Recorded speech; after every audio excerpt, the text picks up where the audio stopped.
This computer? Okay. Go ahead. Right. I'm Okay, hungry. you ready? too. Okay, we're gonna go ahead and call to order the Parks and Community Services Committee meeting of Thursday, May 19th. And first on the agenda is approval of the minutes from the April meeting. Make a motion to approve the minutes? Okay, any other discussion? Yeah, could I say something on my report? I talked about this playground being 14 years old. It's more like 16 years old, if that makes a difference. Make that change. Any other? Can you unmute, Betty?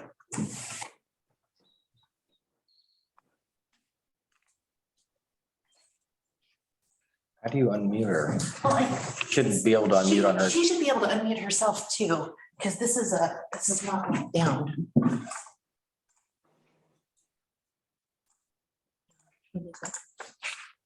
Oh, shoot. Which is up there. I got it. Okay, Great. So, because the only one that's, just leave that up. Yeah. yeah, okay. Okay, So we're approving the minutes. All in favor?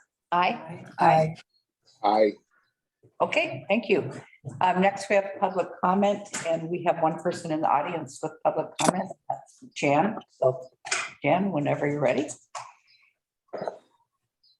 So I'm Jan Siebert-Warman for the Friends of the Trees, PO Box 778, Kent Beach, 97110. Dear Parks and Community Services Committee members and city staff.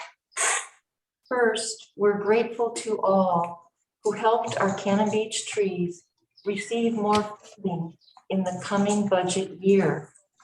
It's our understanding that we'll have a slightly larger amount of money to spend on our Cannon Beach City arborists, tree protection and preservation services.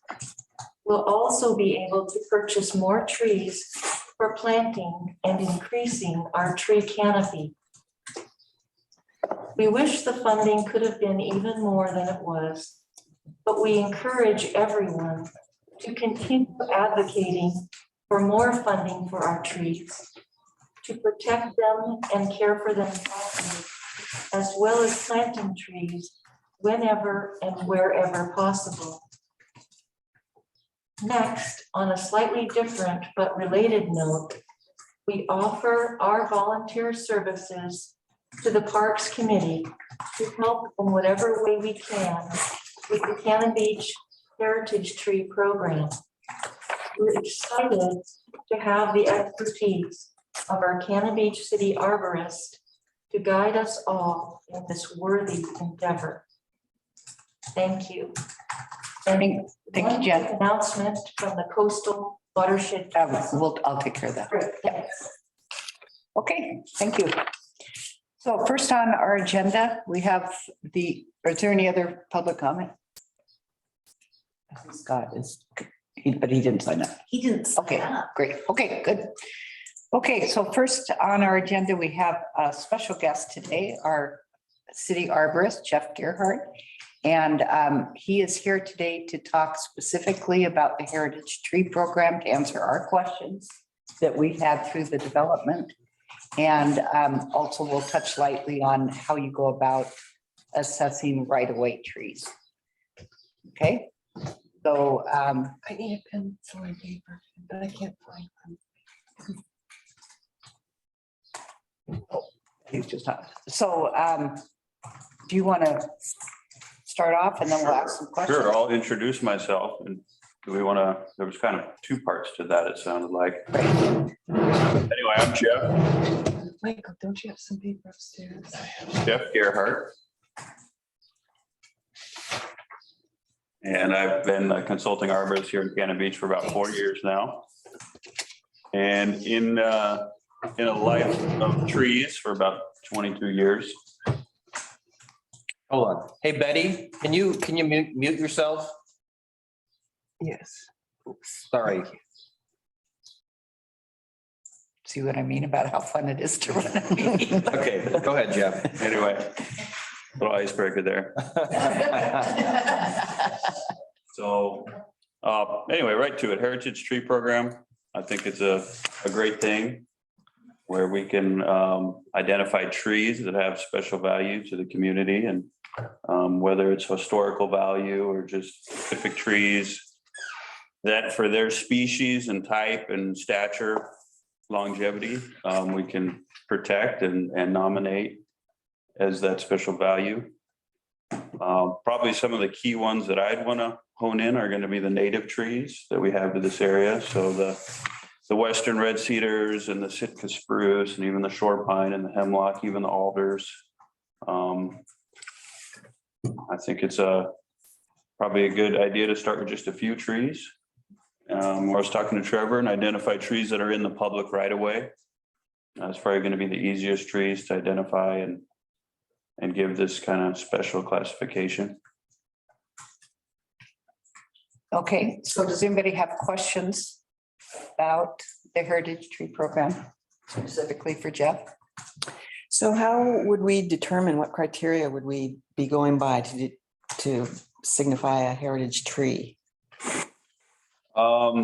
Well, kind of what I was just saying, basically a species and a size, and then a special characteristics or something that gives it the heritage. So when I think of heritage trees in this community, the trees I'm going to think of right away, and these are even beyond heritage in my opinion, they're ancient trees, and they're the western red cedars that grow up in the forest reserve.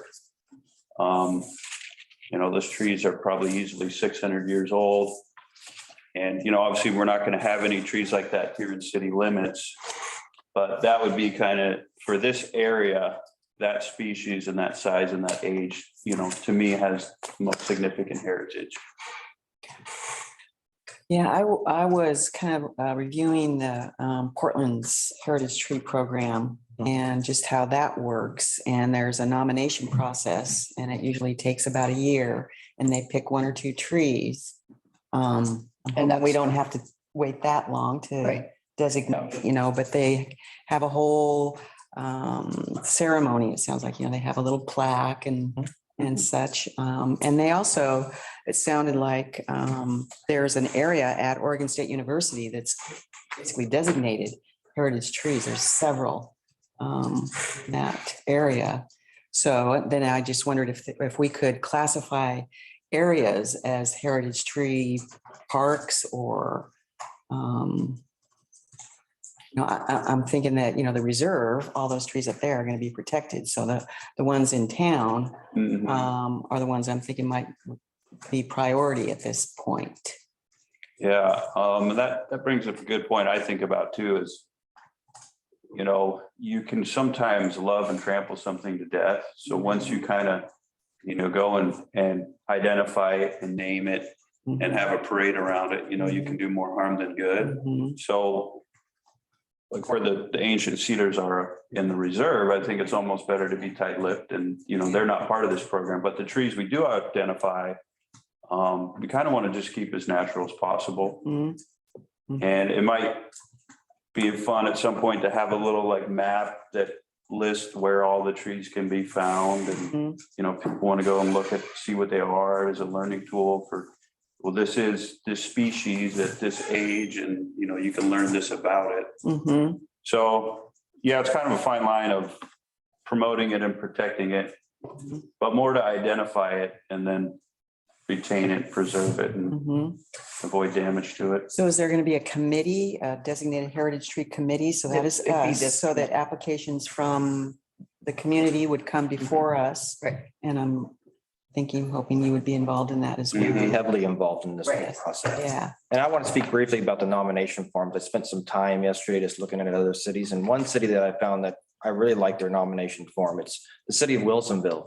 I encourage everyone to go check it out and check out their nomination form. It's something, I talked to Rusty, our IT director, if we like this template, it's something that we could easily put on our website that people could submit their request into us. We'd all be involved with that.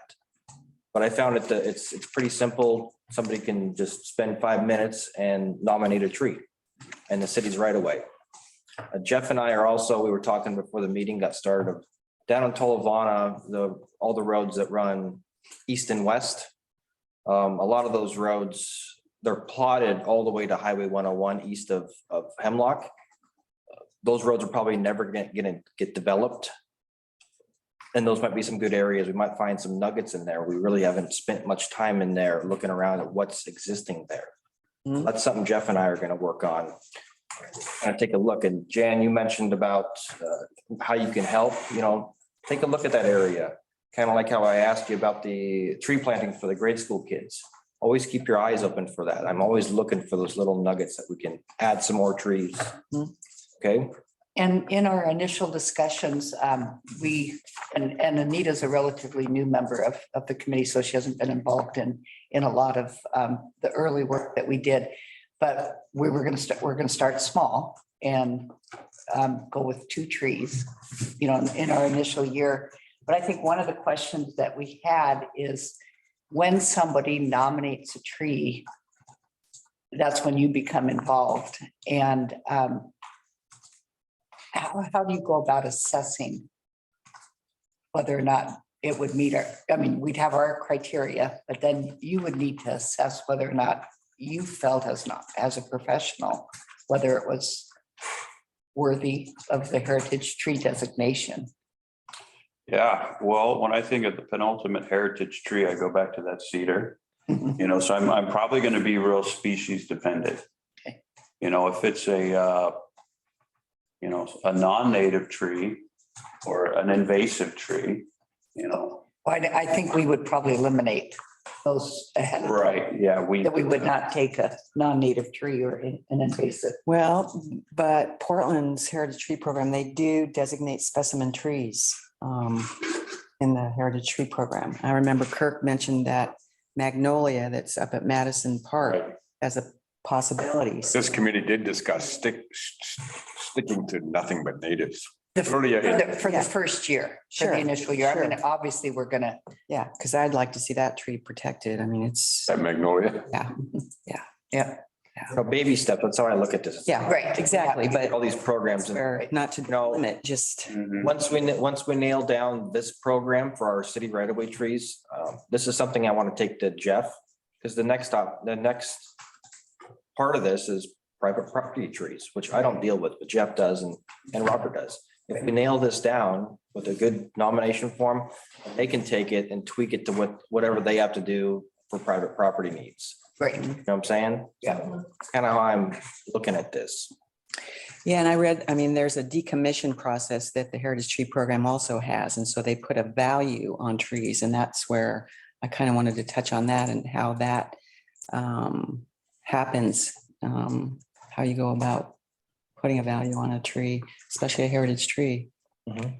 A monetary value. Right, Right. right. Yeah. And so that if they want to take it down, it sounded like they have to pay into a fund that, not sure maybe it pays an arborist, or hadn't gotten quite that far in their program, but just as a way that, if you really want to cut down that tree, it's got some value.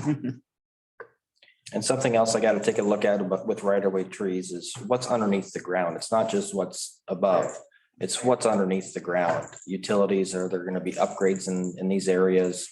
And that's why I really like the areas down in Tolovana where we have plotted streets, kind of like Kenai, where we have the grade school kids. It's never going to get developed. There's no utilities in there. That's how I treat those other plotted roads on the east side of Hemlock. It's kind of hard to designate a heritage tree and there's this sewer line right underneath their water main or something like that, to where the root system could compromise with the water main break and us digging it up. So I have to take all that into account. And I'll discuss that with Jeff when the nominations come in, when we do site visits. We're going to look at everything.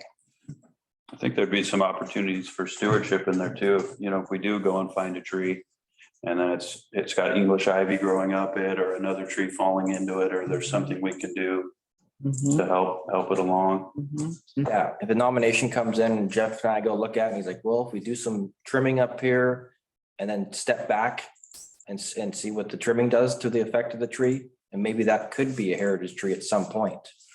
There's always those options. Mhm. And I think that's another concern that we had is what if we get, 15 nominations?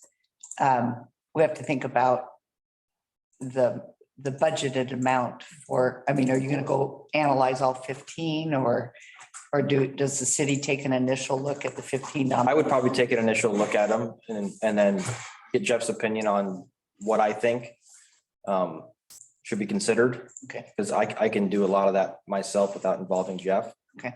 Don't want to take up too much of his time looking at 15 to 20 trees, but for sure.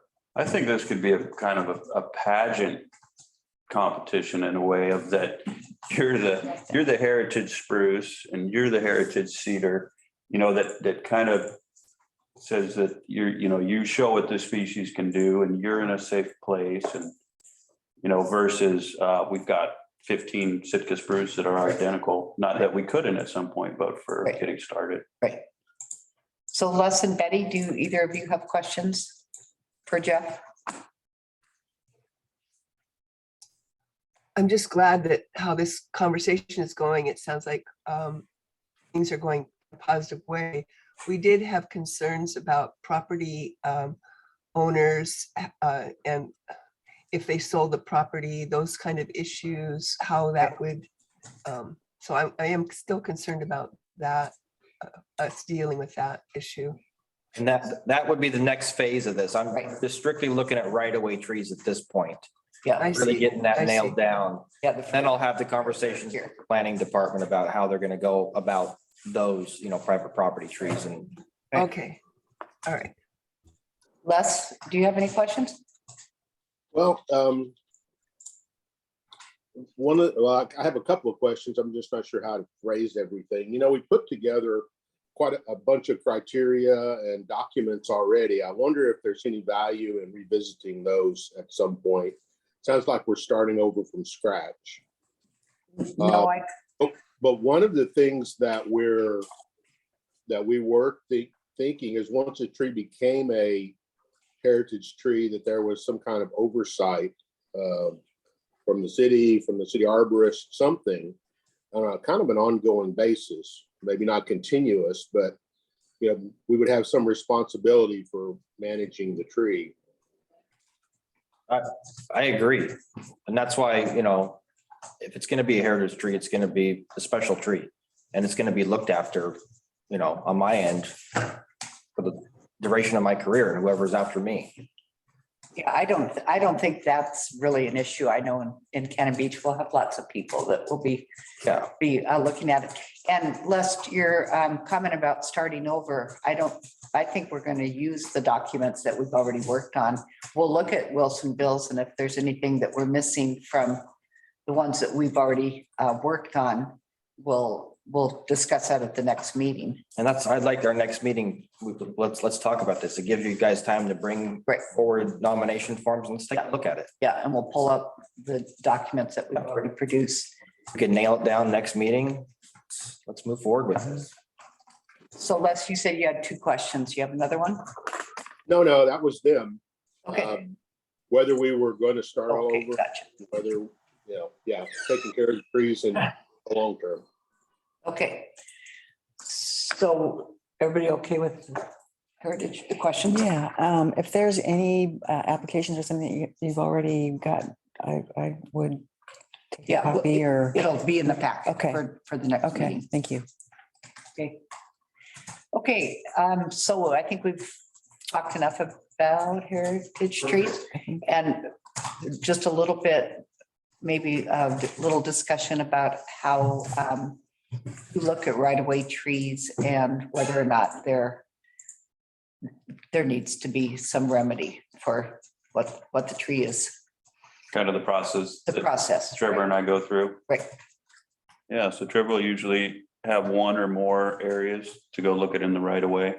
Mhm. Some concern either with the utility or a private property owner. And he'll take me to the site. We'll meet at the site and inspect the tree. I think one of the most recent ones we did was in the north end of town and there were some conflicts with some power lines. And the nearby homeowner wanted to remove the trees for reasons like mess and, needle drop and stuff. And, we just kind of discuss what the futures of these trees are and how we can maintain them. Sometimes they're hazardous, sometimes they're not. So just kind of weigh in on all the different factors. I usually just kind of go back to my science of 20 years of seeing trees and climbing trees and working with trees. And, can this tree be pruned and preserved and retained, or is it a hazard and does it need to be removed for safety reasons? So does anybody have any questions on the process? I have a question that has to do with trees. I was just wondering a long time ago, one of the city workers told me that Sitkas are endangered because of the climate. And I just wondered what your assessment of the future of our Sitkas are. That's a good question. I don't know, maybe some people can relate, having lived in Oregon for a while, that this feels like a bit more normal spring. I think we had 4 years of kind of mild drought, and whether, it's climate change induced, I mean, that's beyond my scope of knowledge. I know the Sitka spruce definitely were impacted by the aphids that were allowed to just blossom into epidemic populations. And I'd like to think that this cooler weather maybe subdued that a little, but time will tell. I do notice that things in nature tend to go in cycles. So usually when there is an outbreak, things, some sort of control comes into effect and things go in cycles. Now this critter, this aphid it's a non-native critter that showed up from Europe, I believe, 100 some years ago, and it's in the area, so it might not have natural predators. So I'm kind of on the fence of, is it going to continue to defoliate trees to the point where it kills them? It has some. There's not a lot of control measures in place. I'm not a big advocate of doing mass sprayings on trees, especially when we don't know the results. I'm kind of keeping my ear out to see what success other arborists have in combating this, but for now it's kind of a waiting game to see. I know in some areas, if we're going to replant, it's probably a good idea to consider different species other than Sitka spruce, so we have more of a variety and not a monocrop of the same species across the board, and consider opportunities of, if there is a climate change and the climate becomes warmer, maybe we take species from a different latitude that would be more accustomed to that. And some of those is kind of a defense. So those are some of my ideas, and it's just kind of time will tell. Okay. Thank you. Welcome. So any other questions while we've got our special guest here? Okay, well, thanks very much. All right, thank you, guys. Keeping in touch, we'll keep you busy. Good, very good. Thanks, Jeff. Thank you. Thanks, Jeff. See you. Thank you, guys. Take care. You too. All right, thank you, Trevor. Yep. Okay, so next on the agenda, we have another special guest, Rick Anderson, the monthly State of the Parks report. Morning. I'm going to start off just before my report, just to mention one thing, and that's from the Parks Department perspective. I'd recommend avoiding heritage tree plaques out in the field. Right, yeah. It seems incompatible with our memorial plaque policy. Yeah. And again, it opens up. Okay. Very good point. So my report for the last month, our water department has ordered and is going to install an automatic rain sensor shutoff for our automatic irrigation system at Les Shirley Park. What this does, we didn't choose to put one in when we installed the automatic irrigation system. We set the system, we program it for the summer. If it's a rainy period of time, I run down and turn it off. This is an automatic sensor, so whenever it rains this summer, we haven't, of course, started irrigating yet. It's usually only 8 or 10 or 12 weeks that we do that. Anyway, the good news is whenever it rains, that system will not come on. So we're gonna have a little bit of water savings. That's kudos to the water department and Beryl especially. So how much rain triggers it being shut off? It's a sensor, so you can set it You can to. set it. Okay, I imagine knowing Daryl will set it really low, so. right, yeah, good. And we could have we have had a bigger discussion about a turf or lawn irrigation, public lawn irrigation policy. Right. And I'm open-minded about that anytime you want to talk about it. We only irrigate 3 of the parks, and 2 of them manually, 1 automatically. But meanwhile, the Parks Department's park shop that's down behind the bandstand has new roof and new siding and 3 new windows. Take a look at it, please. It looks Okay. really nice. Yeah, It's the prettiest public Wow. building in town for a couple of days. it looks really nice. I'm proud of it. We're all proud of it. Yeah. Yeah. So it's kind of the idea where it's, kind of a beat up old, it's the old conference center laundry. Okay. And we had a discussion a few years ago. Is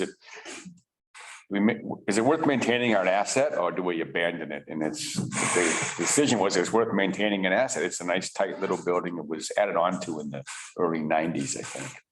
Anyway, it just bought itself another 40 years of life anyway.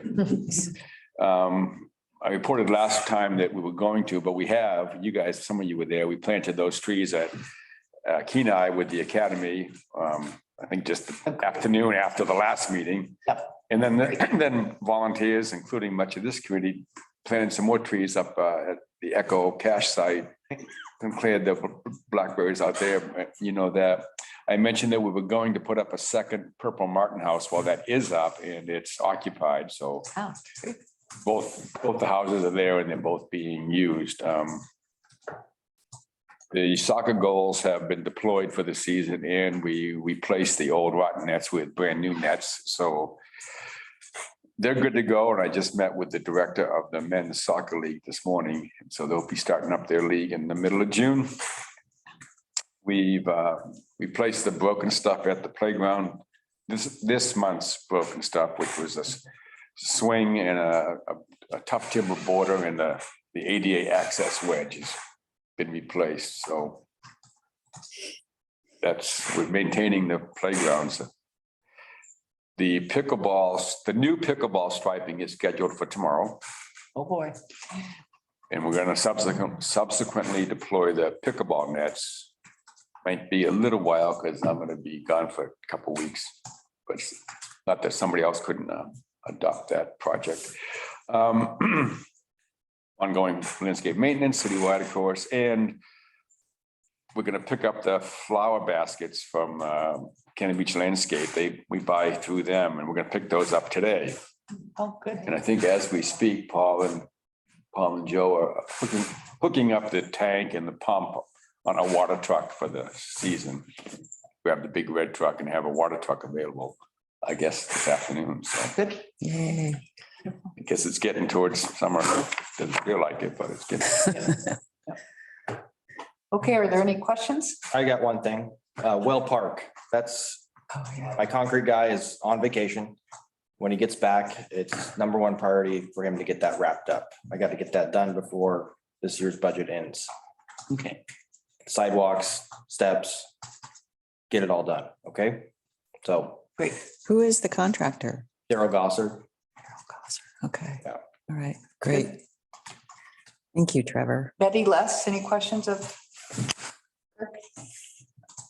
I just wanted to mention that Betsy told me that she found Les and his wife Lynn putting in flowers around the post office. So I think they did that quietly, and I'm very appreciative of their efforts in the city. So I just wanted people to know that that was them. Thank you. Yeah, thank you, Betty. That was all Lynn. And I don't have any questions for Kurt. Thank you. Okay, great. Thank you. Thank you. And the Oak Street beach access stairs scheduled to get done. Still gonna happen before the end of the fiscal. End of the fiscal year. Great, good. Which street? Oak Street. Okay, then we have right-of-way tree removals. We didn't have any, right? There is nothing consistent. Yeah, that's good news. Yeah. Okay, and then we have the Cola Creek Forest Reserve update.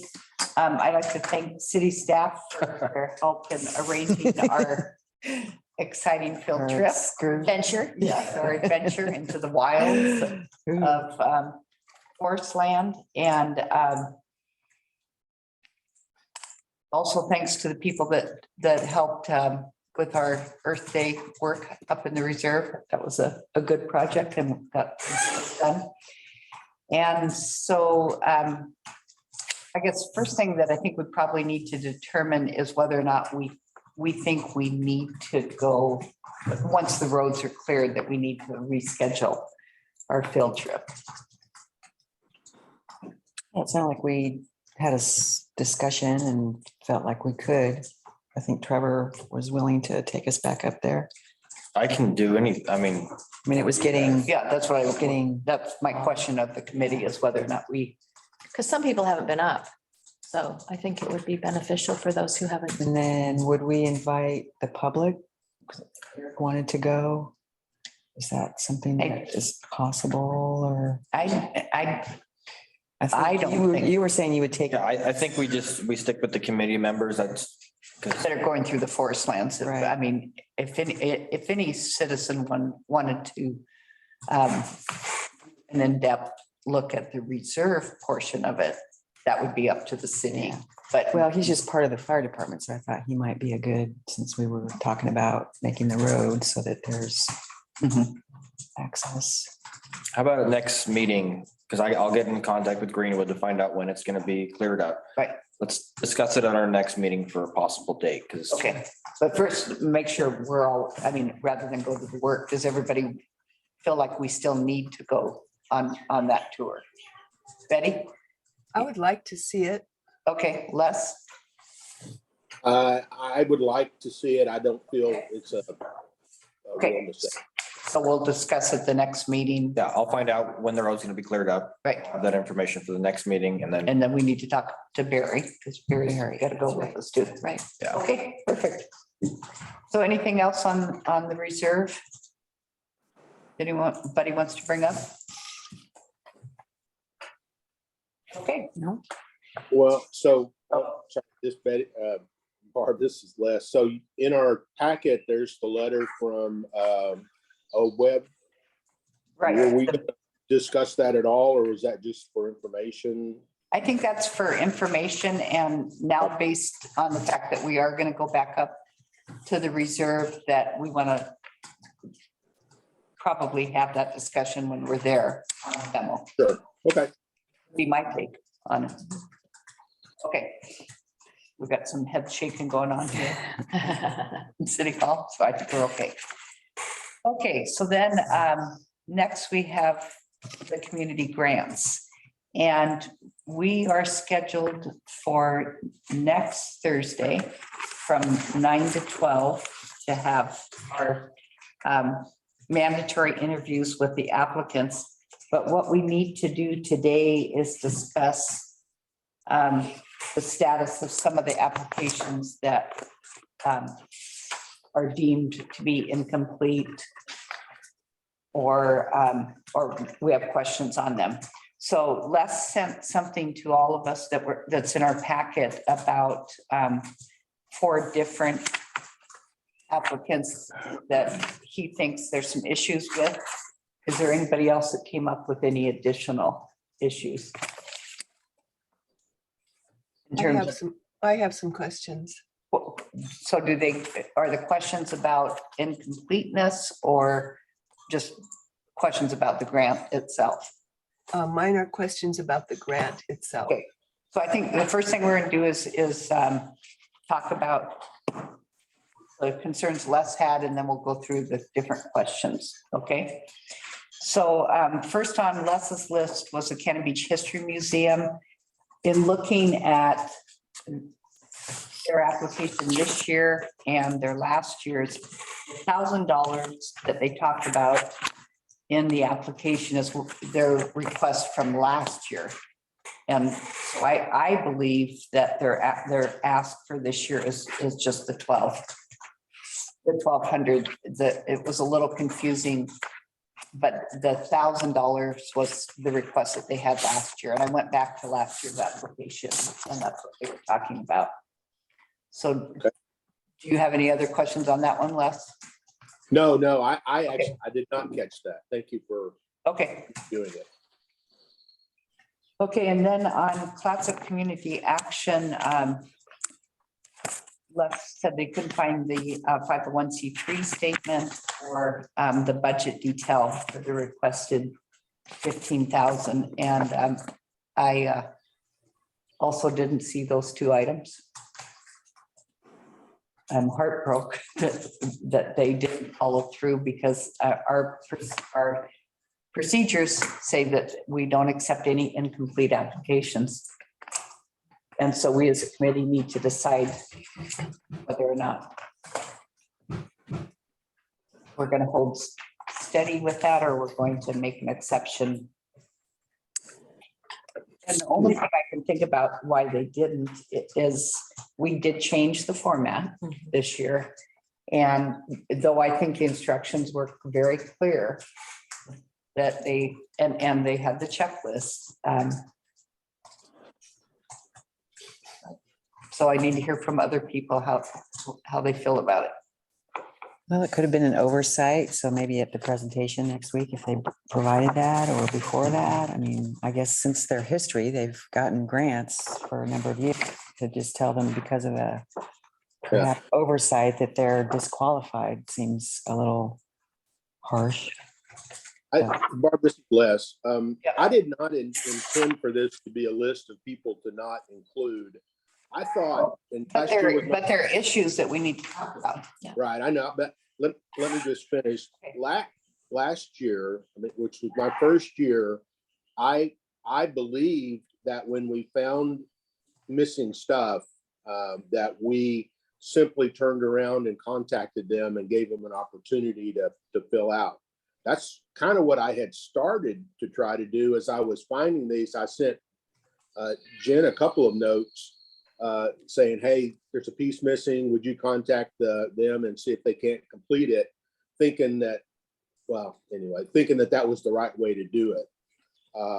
They haven't been contacted, and I would like to give them the opportunity to fill in the missing pieces if they so choose. But that's just my vote. Okay, and that's what I'm asking the committee is, are we going to this year, because of the new format, even though we have a policy about incomplete, that we're going to ask them to send those two things to us and then consider them as regular, kind of give them a slap and say, next year you better do it right. Betty, how do you feel? Oh, gosh. I mean, I want to give them a break, but I also understand the precedent. It's just really a hard one. I'd say this year, because of the new format, we do have a way to be a little more lenient. So I would say give them a break.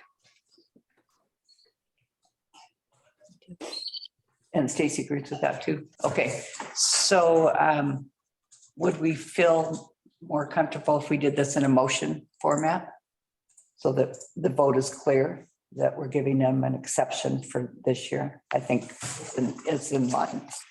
So I would entertain a motion for, unless maybe we should look at the other two. Let's look at the other. Let's look at the other two and then we can do it as one motion. Okay, so the Cannon Beach Academy, I took the estimates that they had in their packet as what their budget was. They had 3 contractors with the project amounts. I saw that. And so I don't think that one, to me, that one isn't incomplete.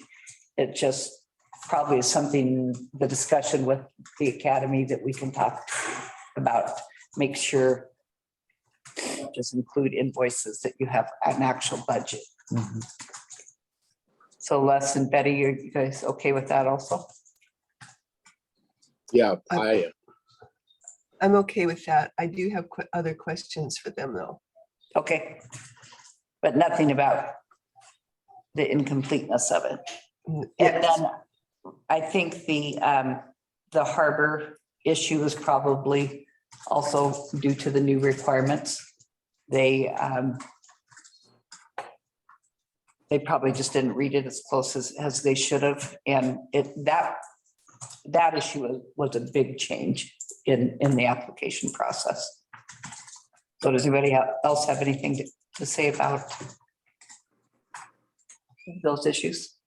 Okay, then I think we're ready to make a motion on how we're going to handle those issues.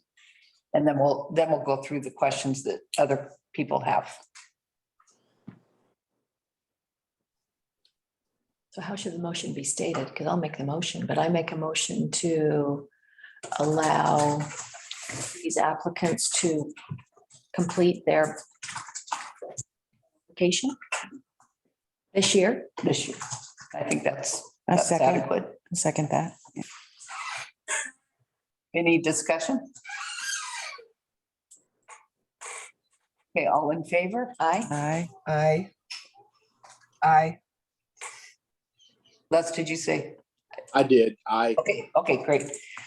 So procedure wise, Jen, do you want to contact him or do you want me to? I Or can contact them because I'll Okay. be sending out this. That's right, right. So I will let, just for clarification, I'm gonna let the Funds of Community Action and the Harbor, let them know that they were missing materials and ask them to get it to me. Do you want me to have them before your meeting next Thursday? Yes, I think that would be helpful. Possible. Or, so I'm gonna ask them to get it to me by end of day Monday. Okay. And then I'll forward it. on the academy, are you guys okay with going with just the invoices and not requesting them to do a budget? Okay with that. Okay, perfect. So. Yeah, we did. Oh, we did. Okay. Okay. Now I'll entertain other questions. So Betty, you said you had some?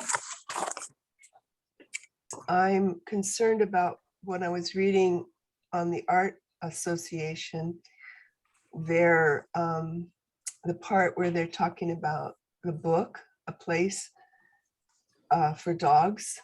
Anyway, my question to them would be, I would like them to explain to the group how the funding for Animals Through a Place for Dogs, Cannon Beach, Oregon, helps further their mission and their ongoing programs. Okay. Yeah. I don't know if anybody else had concerns about that, but I felt it was mission drift. Okay. So Jen, did you get enough of that? Yeah, and I'm gonna listen to the audio one more Okay. time before I send it, just Okay. in case. I got the bulk of it though. Yeah. Betty, other questions? Betty, did you have other questions? Well, I thought the Sea Turtles Forever asking for 10,000, but they didn't, I mean, I understand what they do for the city, but I just wondered if they had any other sources of funding for their program. So that was another concern I had. Is that off the table now since they got the funding? No, that was not made a requirement. I didn't know about them getting funding. In the budget process. So that's a question that we're going to ask Sea Turtles Forever is to explain their other revenue sources. Okay. But the budget hasn't been approved. Correct. It's been approved. It has not been adopted. Adopted. Okay. So it'll be adopted the second meeting in June. Okay. But it's still something that the organization knows that they're pretty sure they're going to. Yeah, they were here. They know Okay. that it was approved. Okay. Do you know the amount? 10,000. Okay. So I have a question regarding just what sorts of expenses are allowed through the grant program? Because I see, or I saw where some organizations are using it for directors' salaries. Those are eligible. Okay, Operating expenses are Okay. eligible in this grant program, as Okay. long as they provide all the information that's required. okay.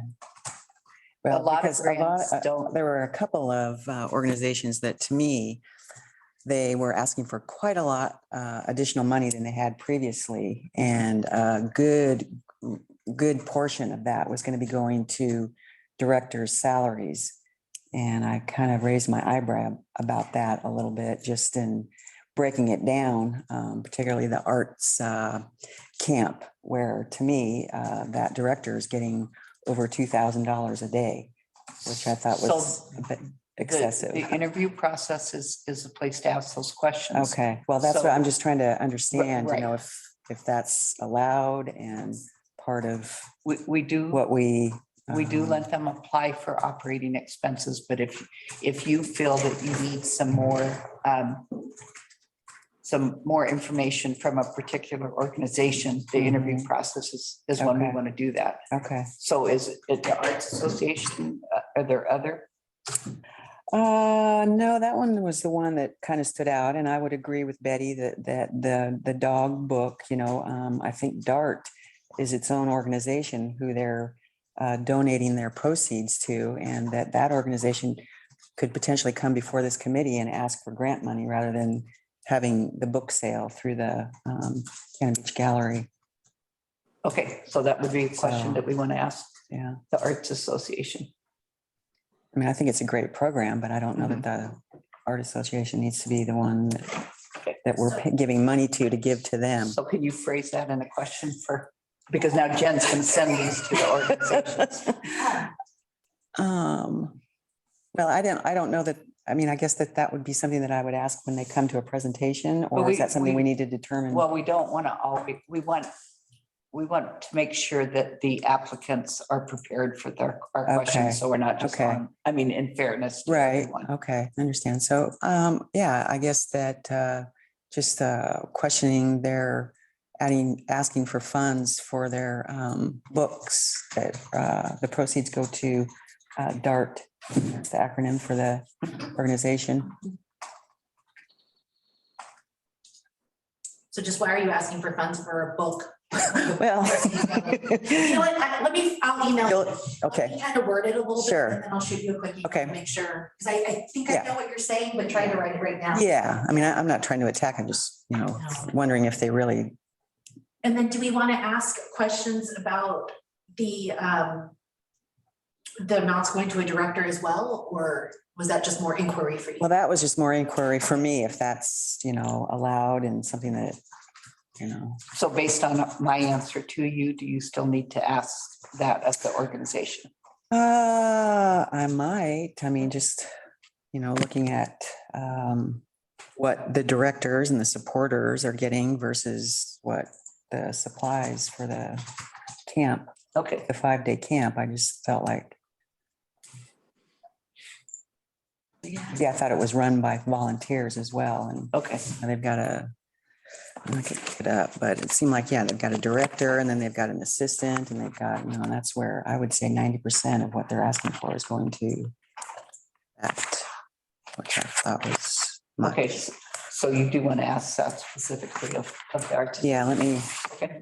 Okay, so I'm gonna do for the DART one, why are you asking for funds for a book that the proceeds go to DART? Because that's basically just what you want to know, right? Mhm. And then also for CBA, give an overview of or why are so many funds going to the director instead of Of the Arts yeah, Association. so this is their art camp, and it's a 5-day camp, and they're asking for over $10,000 for the art camp director support, which is over $2,000 a day. Plus, they have When you 5,000, figure the 5 days, five days, if you put it into the 10,000. Right. And then instructor salary, so I don't know, so there's a director and then there's instructors, you know, so that's over $15,000. You know, and then the supplies is 2,000, so okay. I So guess you just, I'm trying want More to, information. I on- just, you know, to me, I'll give every penny they want, for supplies, tuitions, that sort of thing. But I just kind of question, I mean, for $2,000 a day, that's, Okay. It probably includes a lot of the time leading up to the camp too and getting everything ready, Right. which takes a Yeah. lot of time. But but if you have a question about. but, and then they're doing background checks. And so that's where I'm not quite sure where, if they're getting people from outside Well, the, that's area. required because they're dealing with children. So, right, Yeah. right. So, but I mean, the organization will need to be able to rationalize all. So why is so much of the funds going to the camp director support? Going to camp director support, Well, provide more information of I what. mean, just as that usual, I mean, that's where, they asked for a lot more money than they have in the past this year, and Told on Arts did. And so I'm just kind of curious if they're just putting everything in and seeing what they get. Should I ask why such a large increase this year? That's one of my questions. This is Les. I guess I need to go back. I didn't think it was a large increase in the request. I didn't think so. It's certainly more than we gave them last year. We were able to allocate to them. Am I mistaken? I thought Well, both the Arts Colony, both. Cambridge Arts Association got $7,000 last year. They asked for a lot more than that. They asked for, Oh, okay, see, I'm just looking at this for Right. what they were, Right, okay. yeah. So I didn't that's- have what they requested.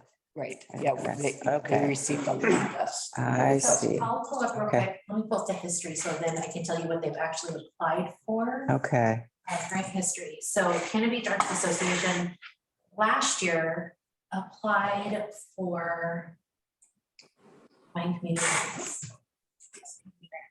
Cannon Beach Arts Association in 21-20. Oh, this is just the award, not the ask. I've got it on my computer too, if I can pull it up. well, that makes more sense to me Right, because seeing what they were granted and then what they're asking, I thought, oh my. Okay, so we can take that part of the question. Yeah, that's, Their request last year was 25,349. So okay, that was their actual request. They only Ah, received 7. okay, all right, thank you. So we're not going to ask that one. No, Right, okay. Ask on. So other questions, Anita? I think that's all. Les? I do, well, I hate to jump on the Arts Association bandwagon, but I had a different question and Okay, maybe that's in fine. spirit of That's why giving we're them here. opportunity to be ready. They showed a positive operating income for both of the last 2 years, 2020 and 21. In aggregate, almost $50,000, if I got my numbers right. Either year is more than what they're requesting for us now. And I'm curious how to rationalize that. What did they do with the money if they're not applying it to the following year's budget, which they don't appear to do? Okay, Jen, do you get enough? Yeah, When you said that they had an aggregate of almost $50,000, and then what was it afterwards? Oh, just, I'd like to understand how that works. It doesn't appear to me that they're rolling that money into this year's budget. And I just simply like them to explain a little bit more about how they handled that.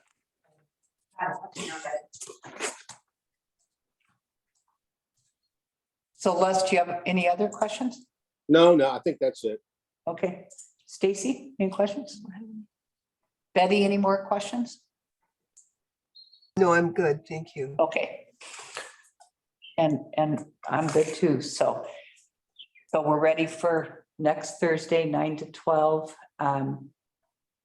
Some of them will select to be in person, others will be on Zoom, Yeah, we'll have that option. right?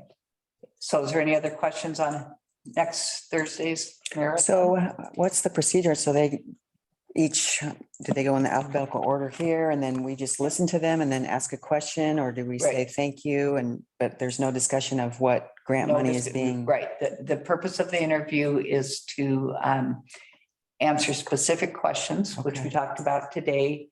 And then to have them give a brief overview We don't want them to go through the entire application again. And then if we have questions Okay, for them as they give their presentations, then we have that opportunity to ask them. okay. And we're not making any, having any discussions about any amounts. Okay. That's something that we do Right. committee wise. So that I will send out the schedule after this meeting. And it looks like based on the number of applicants, we'll call the meeting to order at 9. Cannon Beach Arts Association will be up first because it's alphabetical order.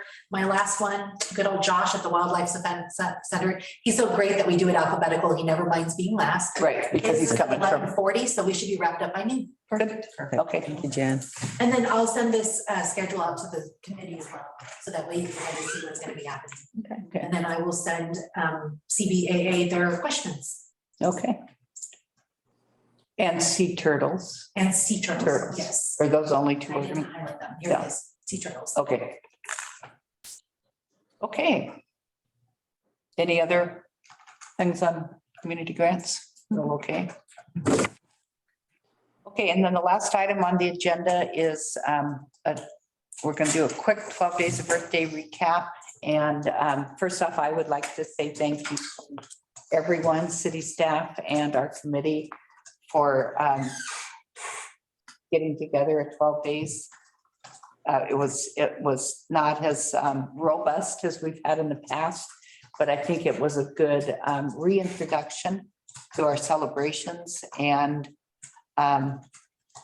what I would like the individual people on the committee is that the activities that you were in charge of, if you can kind of make a operating manual for the street fair, for getting lectures and stuff, so that for future years, we can kind of look at that and say, okay, this is what I need to do when I'm in charge of, these different activities. But today I thought we would just kind of do a general, how do we think it went, et cetera. And then a little more in depth. We've got a long time now before, we've got a whole year. Well, I would like Perfect. to thank Betty Guerin for everything that she did for that street fair. I mean, she was phenomenal in contacting everyone that was participating, and just the own booth that she did. She was Yeah. great. So thank you, Betty. Great And job. Betty, when you do such a great job, that's what you're going to be in charge of next year. Well, I actually loved every minute of it, and it allowed me to get more familiar with everything. And I gladly take it on next year. Thank you. Thank you, everybody. You, Betty. Yeah. We want to touch on the one negative thing that I heard. One of No, the, we're just doing positives. No, we need to talk about the negative too. yeah, so the street fair, I heard about one of the business owners was affected by the street closure and a negative impact to their business. So I don't know what to do better next year. I thought we did a great job notifying customers. We communicated to all the businesses, so I don't know how, Something we should think about. And I, was it Next year. an eating establishment? I'm not comfortable discussing, I mean, well, I think part of the issue with how I read the complaint is they had 4 tables. Well, next year, we're not going to have 4 tables. We're going to have the whole street. I mean, we started out with a kind of what I call a soft opening of our Earth Day events again. And in past years, we've had the entire block was used. And so I think perhaps the business owner looked out and thought those tables are, I mean, she said in her Well, it'd just be her good to know, because then admission you can, give a little bit more comfort if this Right. person has a complaint or has Right. issues. So to know who that is seems reasonable. Not today, but It's kind of like, how come you blocked off the whole street if you just used a little bit of it? that was basic. Precedent, and we Right. have used the whole street. Great. before. Yeah. Right. From COVID, it's been 2 years, we right, starting up again on a small scale. yeah, yeah. Not quite sure how many are gonna show up. Well, and that's exactly the point, but I'm not comfortable shutting half the street down. Right. that doesn't Well, make you any can't for sense. Down there. some reason. They're trying So to. I think it's education. We need to, Yeah. and I would be happy to go talk to the the person and just explain it, because she saw it 3 years ago. We've only done it there once, and then we took 2 years off. And, everyone's kind of going through the challenges. And so I don't think, hopefully it's not a serious issue and we can work around it. I would think. I mean, Yeah. nobody seemed to be upset when we went and Yeah. told them A good- we're going to be closing it I down. gave them my contact information if they had any issues and I did. Yeah. So Right. It's only the second or third time that we've used Second Street. I just wanted to bring it up. Second Yeah. time. Yeah. And it's too bad we lost the permission to use the bank parking lot. I think, you could look at parking lot instead of street if you wanted to. I mean, Well, I thought having it on Second gave us a lot of good exposure because people walk up that street I to the agree. beach and it just really helped, inform and educate. A lot of people probably stopped that maybe wouldn't have if it was in an obscure. right. What about doing it at the park? Is there, Nico's No. Park would be, I think, a Well, good place too. I mean, which part are you talking about? Nikus? maybe, Yeah, I mean, well, Bruce made the comment to us when we were kind of talking about it early on is in the future. Right. That's where we're gonna have those kinds of Yes. celebrations. Yes. And so it might be, but next year it's not gonna be ready. Right. So I think the approach we should take is I'll go talk to the vendor and just say that we hope in the future we'll have the entire, in that, in the long run, we hope to move it to our new gathering place. Yeah. And Bring her a bouquet of flowers or something just to. I'll Me a kill her, cool I'll kill her book. with kindness. Yes. Okay. So enough of the negativity. No, No, we no, it's had good to- to we know, had to- Trevor. we had to do that. And I was gonna bring it up if you didn't bring it up, so. Yeah. Let's, positive. Let's go positive. yeah, let's go positive. One thing I wanted to mention is in all the years that I participated, I've never seen people want to stay so long. Right. Like usually we're like, okay, 1:45, we're clearing out. And this time I was like, you guys, it's 1:15, it's 1:30. We gotta, people really seemed happy to be there and interested in the booths and, This day too. oh my gosh, yeah. Hey, Betty was in charge of that. Yes, she was. Betty. Well, it was my first time, but I tell you, I felt it was so spirited and everybody that came they were just so interested in every booth. Everybody put their heart in the booth. So Mhm. I couldn't believe how wonderful it was. So anyway, I'm sorry it had a negative on Well, anybody. yeah, we deal with those. We'll take care of it. Les, you have any comments, just general about? Well, I thought it was great. festivities? Quite frankly, I had a great time. As far as my piece of it, the kind of the communication, I thought the city website probably worked really well. Mhm. I would have liked to have been able to get more publicity out earlier, but I kept waiting, kind of wanting to make sure I had all of the events. Right. And so I would like to start publicizing sooner than I did.